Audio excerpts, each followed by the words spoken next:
Hey, let me quickly explain what is the adaptive charging on the Google Pixel 10 Pro. So, if you don't using this adaptive charging, your phone will charge as fast as possible. It will take around 2 hours to fully charge this phone. And after this, when the percentage drops to 99, it will still keep charging your phone to 100%. And when you scroll down over here, you can find that information that adaptive charging learns our charging habits and then pauses at 80% and finishes to 100 an hour before we usually unplug.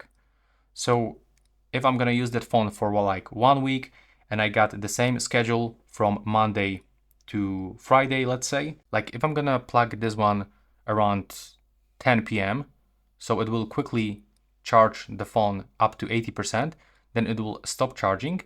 And if I'm gonna unplug it around 6 a.m., then it will charge it to 100% around 5 a.m.